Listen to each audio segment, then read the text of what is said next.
not too far above the house across the street, I seen one of those damn things. Every detail was ingrained in my mind. I stood there staring at it.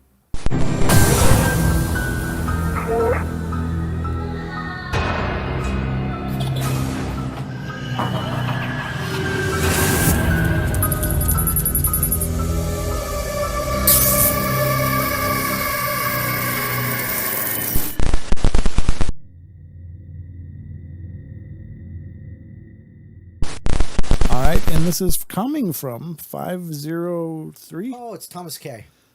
Hi, Tom. Hello? Are you there? Am I on the line? You are Hello? on. You're officially on. How you doing, man?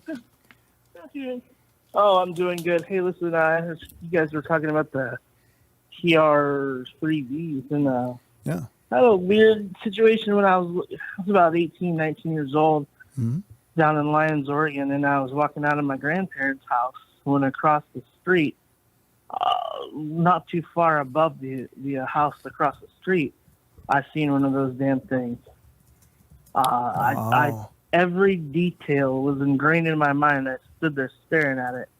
Triangular shape, but on the edges of the triangle it was flat, and there was a light on each side of that flat. So 3 lights, one on each flat point of the triangle, and underneath of that thing was a round, like a round window-looking thing that was bright, translucent light.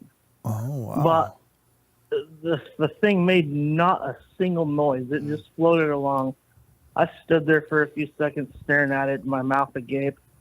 Right. Turned around. My grandparents' porch is about 3 feet long, so I turned back around and I screamed at them, come look at this, my grandparents. He was in World War II, and my grandma was elderly, and they were, so they were both just really, really elderly. They couldn't really get up fast enough to see it, but by the time I hollered at them and I turned back around and I looked up above where it was, the damn thing was gone. Wow. So, Yeah. So do you think you think it was probably one of the man-made ones? I mean, just obviously you can't know, but was that your take on it? I don't think it was man-made. I really don't. I mean, maybe it was, but I don't think so. I believe that we don't really have anything Wow. that's quite capable of that, other than a blimp.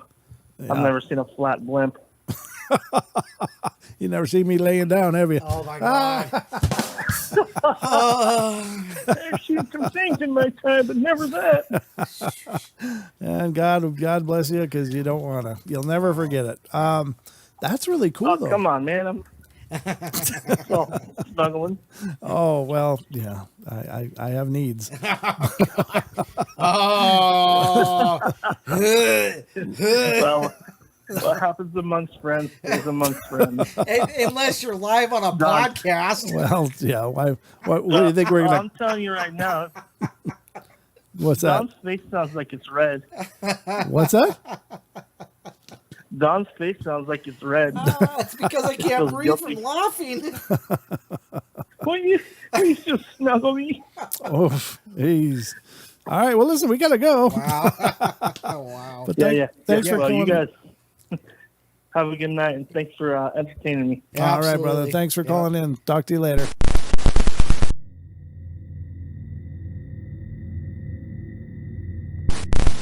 Guardian Angel. There was a young woman about my age at the time, early 20s, sitting alone at a nearly empty coffee shop. She seemed like she was trying not to cry, so I went over and asked if I could sit with her. We talked for hours about everything and nothing at the same time, and she didn't go into detail about what was going on with her, but she felt like there was no hope. Well, I did my best to encourage her, told her not to give up, tried to give her reasons to hold on, thought of ideas that might give her a spark of hope. The coffee shop was closing, and I wrote my phone number down and told her that I'd love to hang out with her again, and if she could call, that she could call me anytime. Well, she looked at me and told me that everything I said to her wasn't for her to hear, it was for me. I hadn't told her that I was in fact suicidal. I had originally gone to the coffee shop to think about how to best take myself out. While talking to her, I figured if I could maybe help someone else not feel the way I do, I wouldn't kill myself, or at least not yet. She not only saved my life that day, but gave my whole life a new purpose filled with hope. I'm a therapist now. I help people all day. She hugged me and then walked out the door, and I ran after her because she forgot the napkin with my number on it. I was no more than 2 seconds behind her. I got outside, and there was no one there. That's from Not Lucky '01. That to me sounds like an angelic or divine intervention kind of thing. I was thinking the same thing. That is powerful. Right. It's really a beautiful thing to think, maybe there's those beings that truly are out there, like those guardian angels, and since this person was in such a devastated state and so close to ending everything, it just showed up and looked sad because it was his angel, and so it was sad that he was about to give it up and then turns it around and makes it a career. Wow.